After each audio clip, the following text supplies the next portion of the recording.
Assalamualaikum warahmatullahi wabarakatuh. Selamat datang kembali di channel Pen Invasion, channel yang menyuguhkan video cerita bergambar seputar misteri. Simak terus video dari kami.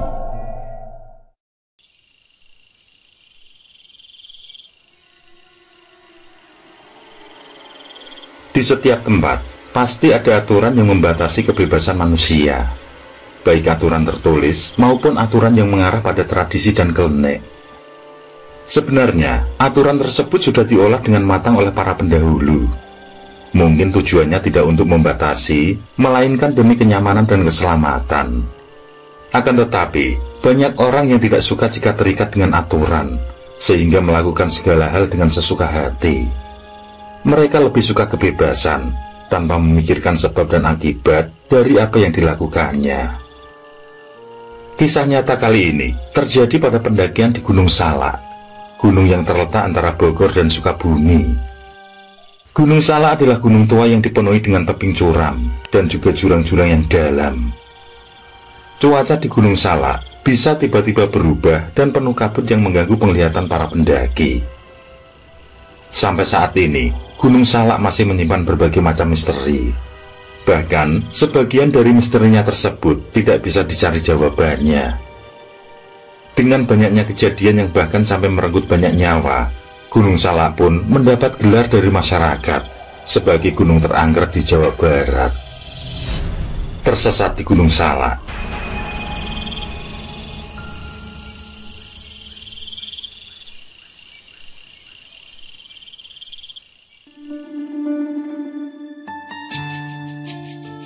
Abbas mempunyai hobi jalan-jalan ke tempat-tempat baru, terutama yang bersinggungan dengan alam. Setiap ada waktu senggang atau libur dari bekerja, hampir selalu ia mengajak beberapa teman dekat untuk eksplorasi tempat-tempat yang belum pernah didatangi. Selain tempat wisata unik, dia juga sudah mengunjungi beberapa gunung. Bisa dibilang, dia sangat suka mendaki gunung. Di satu gunung saja, ada banyak jalur yang bisa dilewati, sehingga walaupun mendaki gunung yang sama, pengalamannya selalu berbeda. Salah satu gunung yang sering didaki bersama kawan-kawannya adalah Gunung Salak. Lokasinya yang masih satu kota, membuatnya sayang jika tidak dijelajahi. Abbas sudah mendaki gunung ini lewat semua jalur resmi, bahkan pernah juga mencoba jalur pendakian ilegal. Tapi pengalaman ketika lewat jalur tidak resmi itu, membuatnya menjadi jera dan kapok. Pendakian itulah yang akan diceritakan kali ini.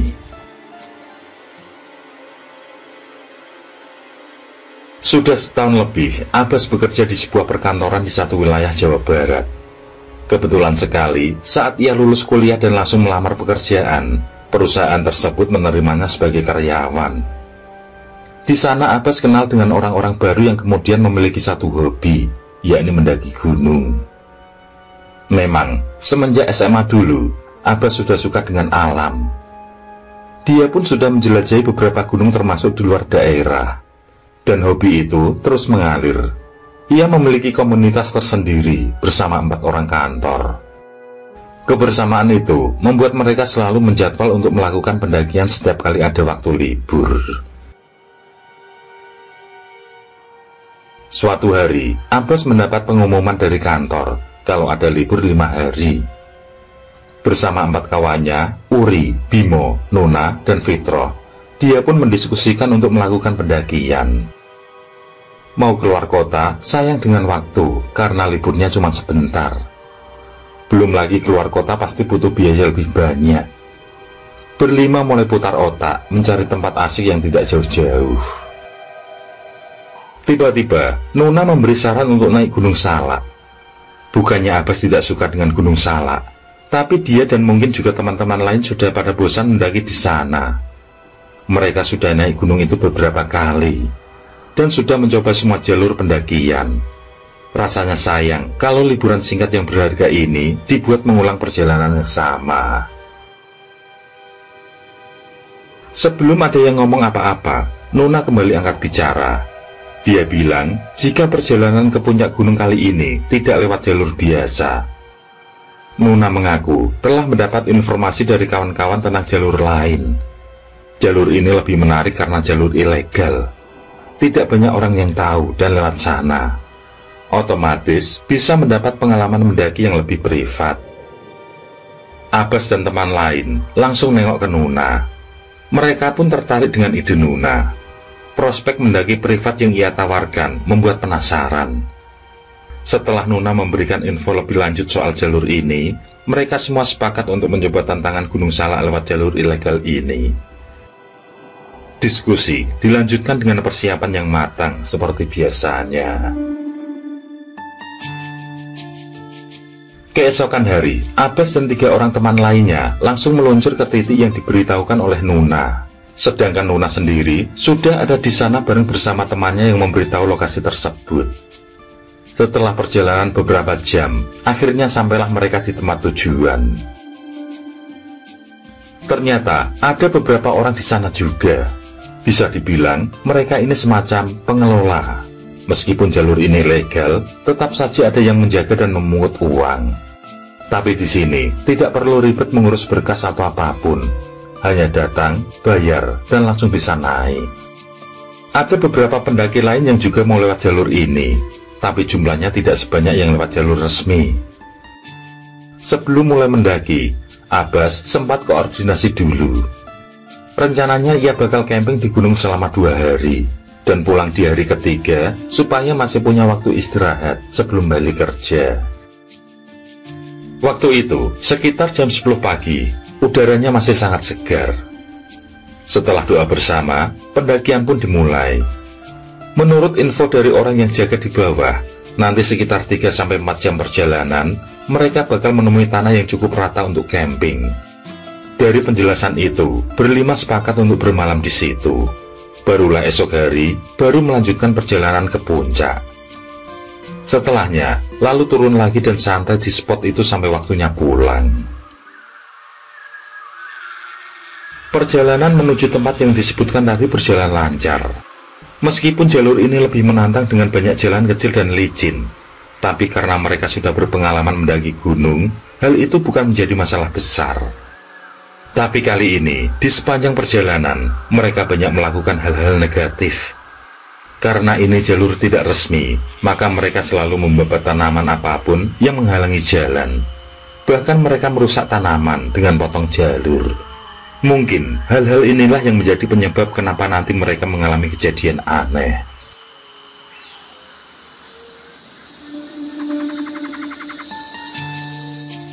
Saat tiba di tanah lapang yang dituju, senangnya bukan main, begitu melihat lokasinya yang asri dan tidak banyak orang.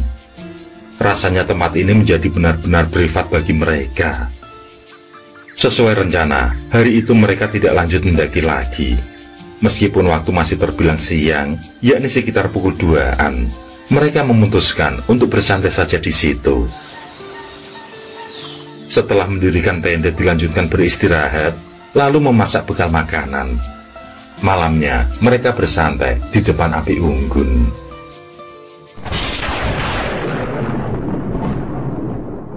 Keesokan hari, rencana akan lanjut mendaki lagi setelah subuh diurungkan. Karena tanpa disangka-sangka, hujan turun deras.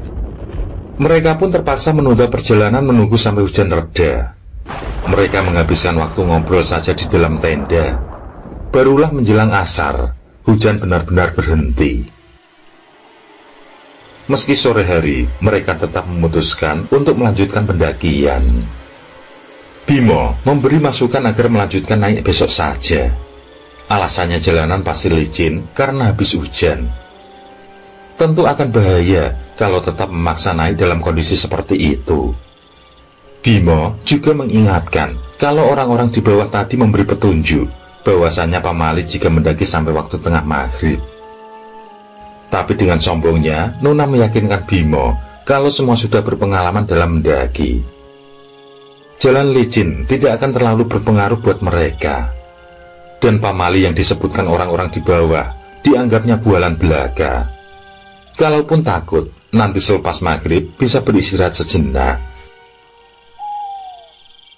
Perjalanan akhirnya dilanjutkan, mengingat waktu libur yang mepet. Tentu perjalanan ke atas sangatlah lambat. Mereka harus ekstra hati-hati melewati tanah yang licin setelah hujan. Tidak mungkin mereka bisa sampai di tujuan secepat yang diharapkan. Dan entah kenapa, hawa dingin kali ini dirasakan sangat berbeda. Dingin yang menusuk sampai ke tulang. Ditambah lagi, lebatnya pepohonan membuat area sekitar jauh lebih gelap dari seharusnya. Meskipun begitu, mereka tetap keras kepala, jalan terus tanpa memperhatikan semua tanda-tanda yang tidak wajar tersebut. Seharusnya mereka paham dengan situasi, karena sudah berulang kali menyatu dengan hawa di gunung tersebut. 1 jam, 2 jam, 3 jam berlalu, dan puncak masih belum kelihatan. Mereka pun memutuskan untuk beristirahat lebih dulu, karena mendaki di malam hari jelas berbahaya. Tapi, bahkan tempat yang layak untuk beristirahat juga tidak dijumpai. Akhirnya malam pun tiba, dan mereka masih jalan di tengah gelapnya malam sambil mencari tempat yang cocok untuk ngecamp. Karena memaksa jalan terus di tengah malam dengan pengetahuan minim soal jalur tersebut, tanpa disadari mereka akhirnya tersesat. Rasa takut mulai muncul, tapi mereka berusaha untuk tidak panik. Bagi mereka, panik akan membuat situasi makin buruk. Akhirnya mereka menemukan tanah yang cukup rata, cocok untuk istirahat di malam itu. Mereka diskusi soal keadaan yang lagi dihadapi. Sebenarnya belum merasa dalam bahaya, tapi sedikit frustasi karena rencana yang sudah tersusun rapi malah jadi berantakan. Semua masih berpikir kalau ini hanyalah gangguan kecil yang tidak perlu dikhawatirkan. Seiring berjalannya waktu, suasana menjadi semakin mencekam. Gelapnya malam waktu itu terasa seperti mengancam. Mereka mencoba menyalakan api unggun untuk menghangatkan diri dan mengusir kegelapan. Tapi kayu-kayu masih basah karena hujan hampir sepanjang hari, sehingga tidak bisa menyalakan api. Akhirnya, mereka hanya bisa mengenakan pakaian tambahan untuk mengusir dingin. Setelah itu, memutuskan cepat-cepat tidur agar besok bisa langsung jalan begitu matahari terbit. Tapi malam itu tidak berjalan seperti yang mereka bayangkan. Begitu masuk tenda dan gelapnya mulai menyelimuti, suara-suara aneh mulai terdengar dari berbagai arah. Angin yang mengembus di antara pepohonan besar menimbulkan suara seperti bisikan. Dan sesekali terdengar bunyi ranting patah. Abbas merasa seolah-olah ada sesuatu atau seseorang yang mengintai dari jauh. Dia coba abaikan suara itu, berpikir kalau apa yang didengar hanyalah imajinasi saja. Namun suara-suara itu semakin jelas terdengar seiring berjalannya waktu. Karena penasaran, Abbas membuka tenda dan menyalakan senter untuk melihat keadaan di luar. Tapi cahaya senter yang dipegang terlalu lemah untuk menjelajahi kegelapan malam itu. Dia hanya bisa melihat sedikit di sekitar tenda saja. Tidak ada apa-apa. Abbas masuk lagi ke dalam tenda, membaur dengan kawan lain yang juga dalam keadaan tegang. Mereka mencoba mengabaikan suara-suara itu dan tidur. Tapi bukannya hilang, suara-suara itu malah terdengar semakin jelas. Suara ranting pohon yang patah, angin yang terdengar seperti bisikan. Dan kali ini terdengar suara lenggingan seorang perempuan. Terasa sangat dekat. Mereka berlima langsung kaget dan panik mendengar suara itu. Lambat laun, suara itu semakin terdengar samar hingga benar-benar menghilang. Tapi ketegangan berlanjut ketika ada gesekan di tenda yang suara itu selalu berpindah. Rasanya seperti ada tangan yang menyentuh tenda. Semua terdiam dengan jantung berdegup. Mereka tidak yakin dengan apa yang sedang terjadi. Kalau binatang, tentulah hanya di satu titik saja. Semua mengatur nafas. Tidak ada satupun dari mereka yang berani bergerak. Di sela suara gesekan tersebut, sesekali angin bertiup kencang sampai-sampai membuat tenda bergoyang.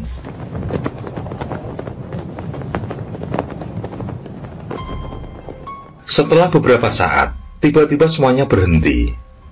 Tidak ada lagi suara ranting patah, tidak ada lagi bisikan, dan tidak ada lagi gesekan di tenda. Suasana kembali hening, seolah apa yang mereka dengar tidak pernah terjadi.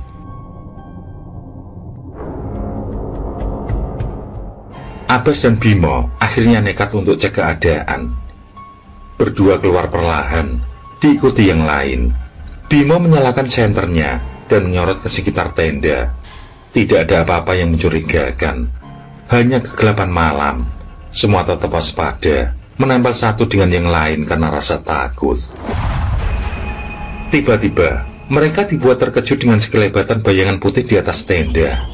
Disusul kemudian terdengar sangat jelas suara tertawa seorang perempuan. Suara khas yang selama ini hanya mereka ketahui dari film horor maupun cerita orang tua.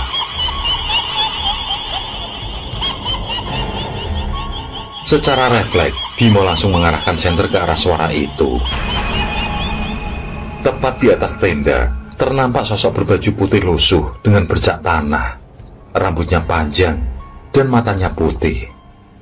Sosok itu melihat ke arah mereka dengan wajah yang mengerikan. Suara tawanya menggema, membuat suasana benar-benar semakin mencekam. Setelah beberapa saat, sosok itu menghilang seperti asap. Begitupun dengan suara tawanya yang juga lenyap. Tanpa menunggu aba-aba, mereka berlima buru-buru siap untuk kabur. Namun mendadak muncul suara tawa yang lain.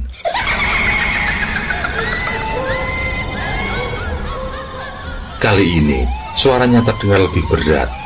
Dan tidak hanya satu suara saja, saling bersahutan datang dari banyak. Seketika, Bimo mengarahkan senternya. Semua dibuat gemetaran saat melihat sosok seperti bayangan yang tidak terlalu jelas bentuknya. Tapi yang pasti, mereka bisa melihat matanya yang kuning menyala. Dan seperti suara yang terdengar, makhluk-makhluk itu tidak hanya satu saja. Ada banyak, menyebar dan mengitari mereka.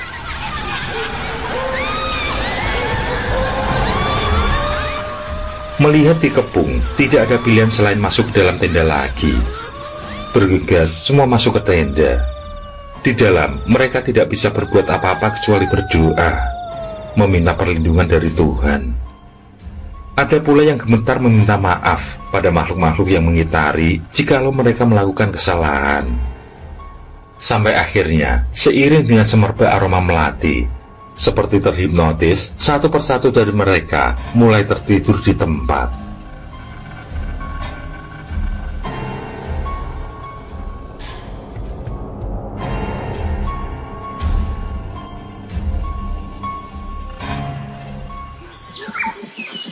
Di keesokan paginya, hampir bersamaan mereka semua terbangun.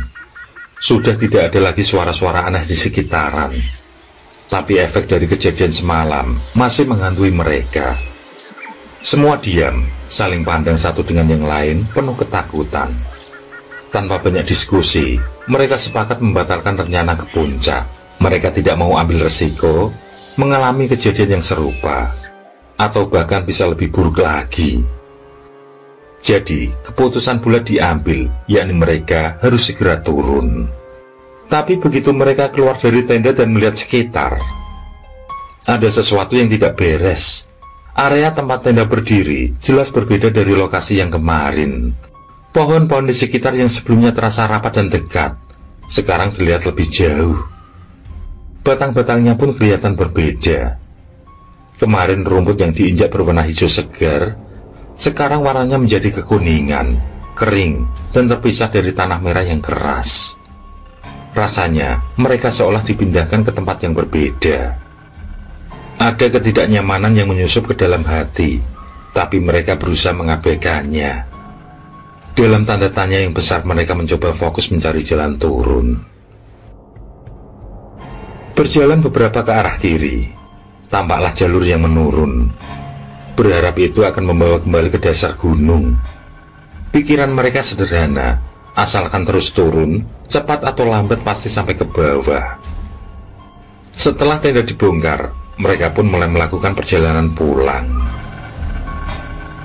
Tapi kenyataan ternyata tidak sesuai yang mereka pikirkan. Dalam keadaan masih tegang luar biasa, mereka berjalan terus bahkan hampir tidak pernah berhenti. Tapi dasar gunung yang diharapkan tidak juga terlihat. Malahan setelah berjam-jam berjalan, mereka mulai sadar kalau sepertinya hanya berputar-putar di tempat yang sama. Lingkungannya terasa tidak asing. Meskipun begitu, mereka masih belum yakin jika mereka hanya berputar saja. Karena secara logika, jalan yang dilewati adalah jalan menurun. Jadi, bagaimana mungkin berada di lokasi yang sama? Kalau jalan mereka mendatar, mungkin hal itu bisa saja terjadi. Tapi semua dibuat semakin ketakutan ketika mereka kembali ke lokasi di mana saat memulai perjalanan pagi tadi. Tempat yang sama dengan tempat mereka mendirikan tenda. Semua kembali ke titik nol. Saat itu sudah sore dan hari mulai gelap. Mereka yang lelah sudah kehabisan pilihan. Tidak ada jalan keluar. Bahkan tidak ada tanda-tanda arah yang jelas. Jadi, mau tidak mau mereka putuskan untuk kembali mendirikan tenda dan bermalam lagi di tempat itu. Meskipun pikiran masing-masing sudah penuh dengan rasa takut dan putus asa, mereka tidak punya pilihan selain bertahan untuk malam itu. Malam tiba dan langit sangat cerah. Bulan dan bintang terlihat jelas, menyajikan pemandangan yang sangat indah. Jika dalam situasi yang lain, suasana seperti itu akan membuat mereka bersorak kegirangan.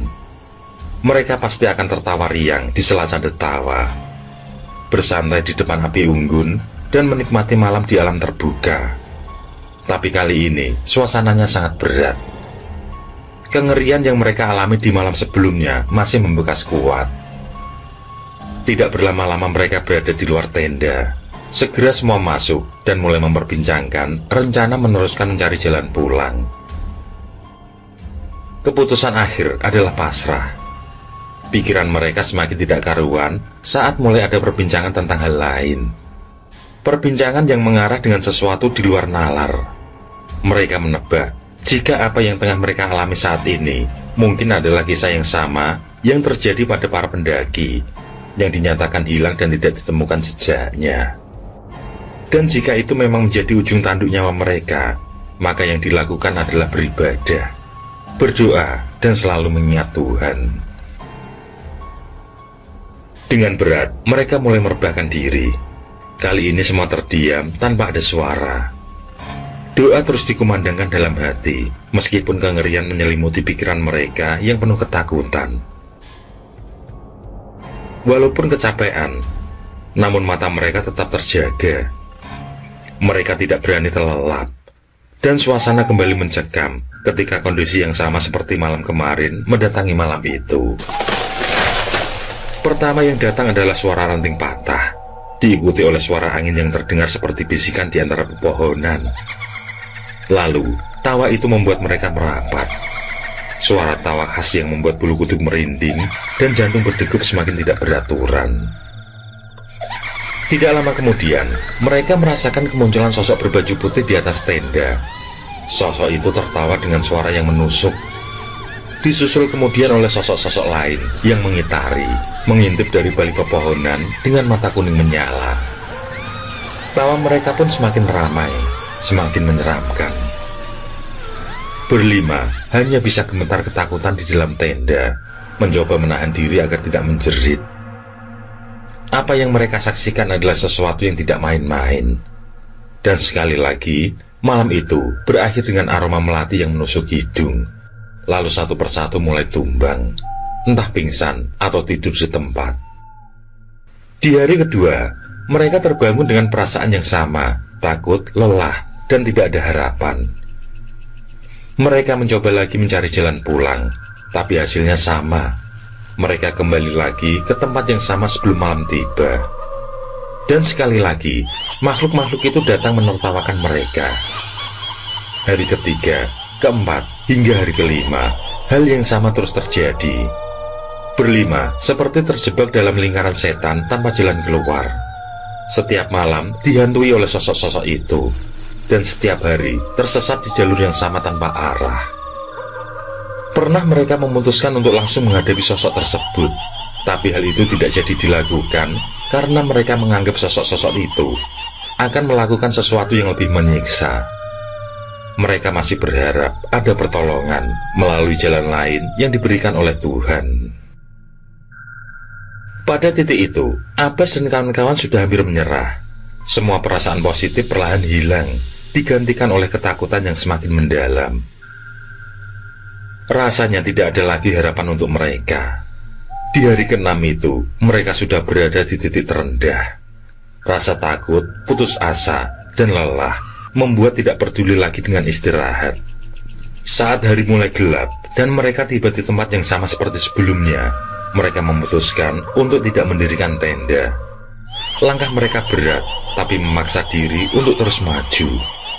Selama berjam-jam, mereka berjalan dalam gelap malam menuruni gunung, berharap ada ujung dari mimpi buruk yang mereka alami.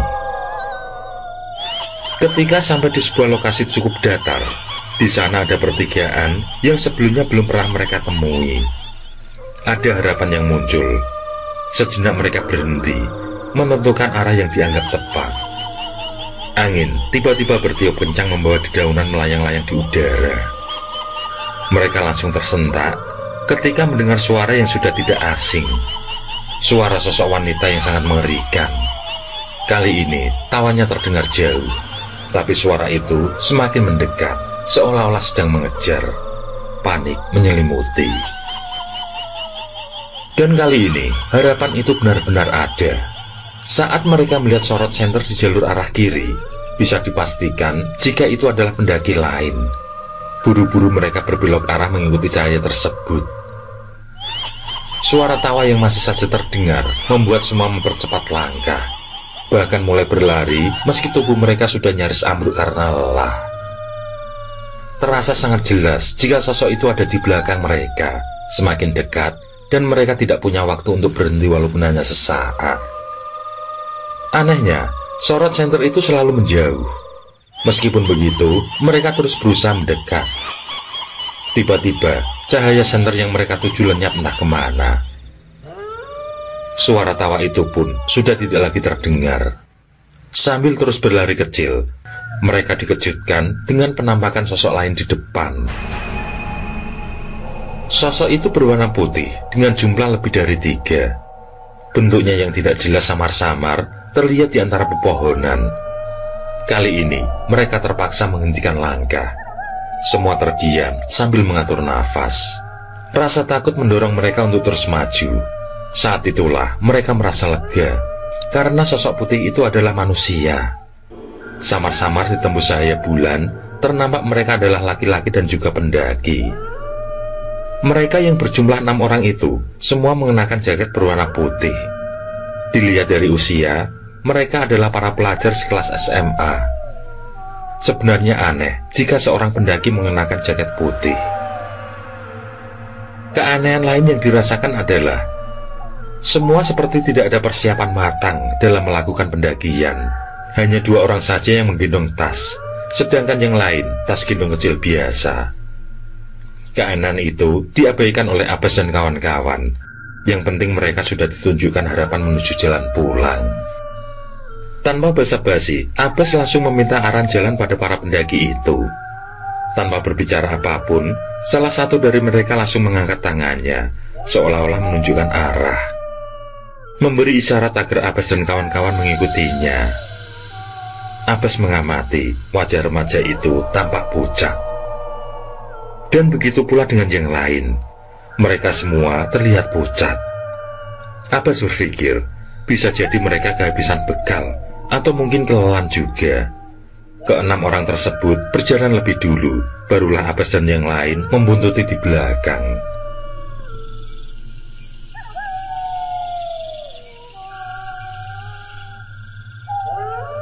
Abbas dan yang lain celingak-celinguk mengamati sekitar. Mereka takut jika sosok wanita dengan suara yang menakutkan kembali muncul. Tapi mereka semua bisa menarik nafas lega karena tidak ada tanda-tanda kemunculan sosok itu. Abbas yang berada tepat di belakang rombongan remaja itu coba melakukan obrolan ringan. Sayangnya, perkenalan itu tanpa direspon. Mereka terus saja berjalan tanpa berbicara sepatah kata pun. Setiba di sebuah lokasi, para remaja itu menghentikan langkah. Selanjutnya, salah satu dari mereka dengan suara yang terdengar datar dan aneh menyuruh agar Abbas dan kawan-kawan turun saat itu juga, mengikuti pepohonan yang diberi tanda rafia berwarna kuning. Abbas mengajak mereka untuk berbarengan saja, tapi ajakan itu ditolak. Sempat Abbas dan kawan-kawan akan ikut bermalam di sana, yang mana mereka juga merasa sangat kelelahan. Tapi itu tidak diperbolehkan. Jika ingin pulang dengan selamat, Abbas harus melanjutkan perjalanan saat itu juga. Sebenarnya terdengar ada yang janggal. Namun pada akhirnya Abbas dan kawan-kawan mengikuti arahan para remaja itu. Dengan berat hati, mereka melanjutkan perjalanan, meninggalkan para remaja yang semua masih berdiri tegak. Sesuai yang diamanatkan, Abbas yang sebagai leader terus berjalan mengikuti pepohonan yang ada tanda rafia berwarna kuning. Terus saja mereka berjalan, hingga mereka dibuat bingung karena rafia berganti warna biru. Abbas diam di tempat, menyuruh yang lain mengecek pepohonan sekitar. Dan karena sudah tidak ditemukan lagi rafia yang berwarna kuning, maka mereka mengikuti rafia berwarna biru tersebut. Mereka pun kembali dibuat bingung saat tanda itu habis. Ada rencana kembali menyusul para remaja pendaki itu ke atas, tapi rasa lelah sudah sangat merajai. Mereka memutuskan bermalam di sana. Esok hari akan menunggu rombongan remaja itu turun sebagai penunjuk jalan.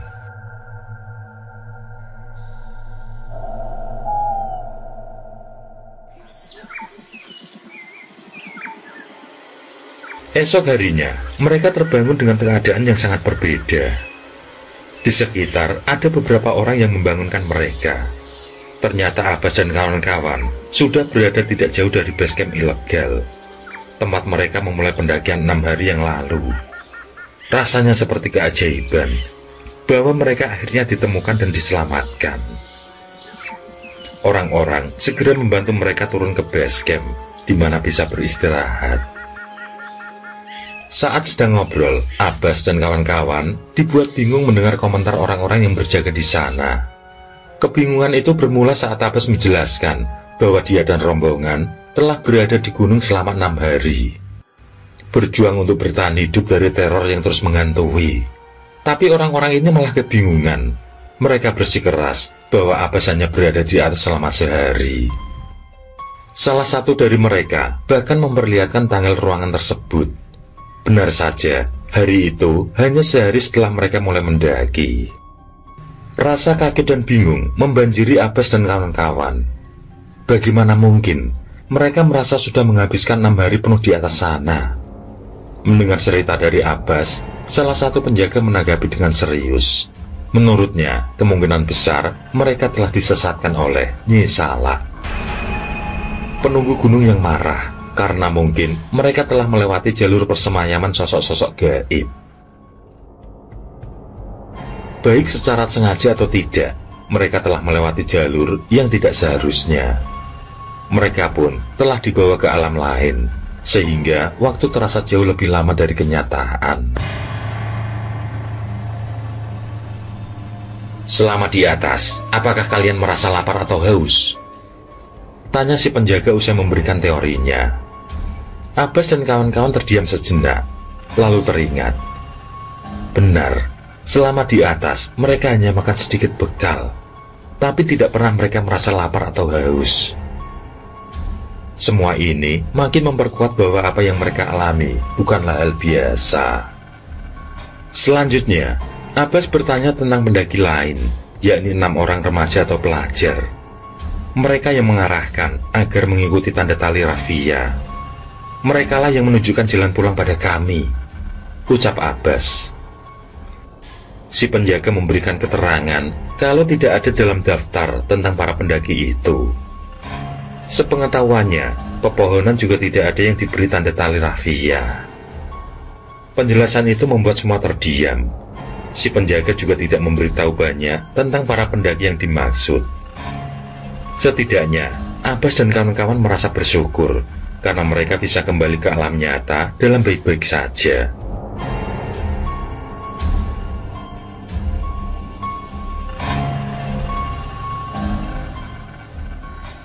Setelah beberapa jam istirahat di base camp, mereka pun memutuskan untuk segera pulang meskipun tubuh masih terasa lelah. Setelah semua yang mereka alami, mereka tidak mau mengambil resiko untuk bermalam lagi di area Gunung Salak. Perasaan takut dan trauma sangat kuat, sampai-sampai tidak ingin berada di situ lebih lama lagi. Penjelasan tentang munculnya 6 pendaki remaja yang menunjukkan arah pada Abbas dan kawan-kawan datang dari kawan Nuna. Namanya adalah Siswo, yang juga seorang pendaki. Dia pula yang menunjukkan jalur tidak resmi itu pada Nuna. Dia bertutur, jika bukan hanya Abbas dan kawan-kawannya saja yang ditolong, tapi ada juga pendaki lain yang tersesat dan mengaku ditunjukkan jalan pulang oleh 6 remaja tersebut. Diceritakan, jika asal-usul ke-6 remaja tersebut adalah pendaki yang ditemukan meninggal dunia pada tahun 1987. Alasan tewasnya ke-6 siswa tersebut sampai saat ini tidak ada yang tahu pasti, karena tidak ada satu orang pun yang bisa dijadikan sebagai saksi. Kisah itu bermula pada Jumat 20 Februari 1987. Mereka yang terdiri dari 8 orang, yakni Yumar Santo, Boyke Yulkarnain, Ahmad Rudian, Hairudin, Edi Fujianto, Irfan Supandi, Mulyadi, dan Wisnu Hirmanto merencanakan untuk melakukan pendakian. 2 orang dari mereka yakni Yumar Santo dan Boyke Yulkarnain gagal berangkat karena ada halangan mendadak, sehingga hanya 6 dari mereka yang berangkat. Keberangkatan mereka tidak diketahui oleh pihak sekolah bahkan oleh orang tua mereka. Hanya Ahmad Rudian atau biasa dipanggil Adit yang sempat meminta izin pada ayahnya, Letkol Sabirin. Rupanya tujuan pendakian tersebut adalah ingin membuka jalur baru ke Pancuran 7, yakni air terjun di tingkat puncak, yang di saat itu belum banyak orang yang mengetahuinya. Sebenarnya, jalur ini sudah dirintis dari tahun lalu oleh para pecinta alam pihak sekolah, yakni Teknik Pembangunan Pecinta Alam atau TPPA. Mungkin karena ingin mendahului sebagai yang pertama, Adit dan Mulyanto yang juga tergabung dalam pecinta alam pun melakukan pendakian tersebut. Hari Minggu atau 2 hari berselang, Letkol Sabirin mulai merasa was-was karena Adit belum juga pulang. Dia pun mencari tahu dengan mendatangi orang tua Mulyadi. Tapi sayangnya, orang tua Mulyadi tidak tahu jika ada acara mendaki gunung. 2 hari kemudian, atau hari Selasa, Letkol Sabirin mendatangi pihak sekolah. Dari sana juga tidak ada informasi kalau ada siswa yang mendaki. Selanjutnya, Letkol Sabirin mendatangi Polsek Bogor, yang kemudian dilanjutkan mencari informasi di wilayah Gunung Salak. Pencarian pun dilakukan, tapi tidak membuahkan hasil, hingga datanglah tim SAR dari pusat ikut melakukan pencarian dengan persiapan matang. Selain itu, TPPA dan beberapa relawan yang dianggap paham jalur baru tersebut pun juga ikut disertakan. Jejak pun ditemukan. Ada nama yang tertulis di tepian sungai. Juga ada tali rafia berwarna kuning diikat di pepohonan, sebagai penanda agar tidak tersesat. Selain itu, memang ada tali rafia berwarna biru, yang mana itu adalah tanda yang diikat oleh TPPA pada tahun lalu. Tanda itu disambung dengan tali rafia kuning. Di hari ke-28 dari pendakian, keempat jenazah akhirnya berhasil ditemukan dalam kondisi yang sudah sangat parah. Pencarian terus dilakukan karena ada 2 jenazah yang belum ditemukan. Hingga di tanggal 11 April, kedua yang lain, yakni Adit dan Irfan Supandi, baru ditemukan di ketinggian 1375 meter. Kedua jasad tersebut terpisah lebih dari 1 kilometer, dipisahkan oleh bukit dan lembah yang terjal. Kejadian tragedi Gunung Salak 1987 itu masih menjadi misteri karena tidak ada saksi mata. Dan diyakini jika penampakan ke-6 pendaki itu masih sering dijumpai. Beruntungnya, Abbas dan kawan-kawan telah ditunjukkan jalan pulang oleh mereka. Setelah melakukan doa bersama yang ditujukan pada ke-6 pendaki tragedi Gunung Salak 1987, Abbas dan kawan-kawan tidak pernah lagi berani mendaki di gunung manapun. Setiap kali berpikir tentang pendakian, bayangan kejadian mengerikan itu langsung muncul di benak mereka. Namun pada akhirnya, Abbas kembali menginjakkan kaki di beberapa gunung. setelah dia menikah dengan Salma yang juga seorang pencinta alam dan wanita pendaki. Yang terpenting adalah doa, persiapan, menghindari lokasi rawan juga wingit, dan selalu mematuhi aturan yang ada.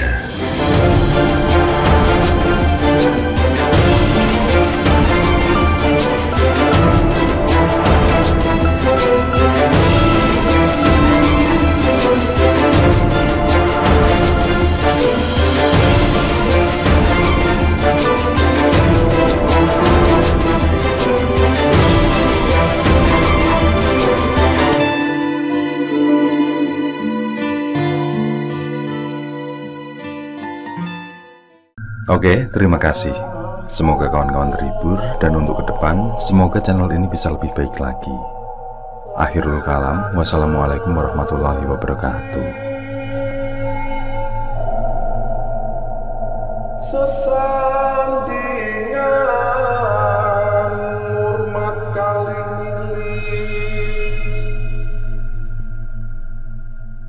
lakukan di muka sana.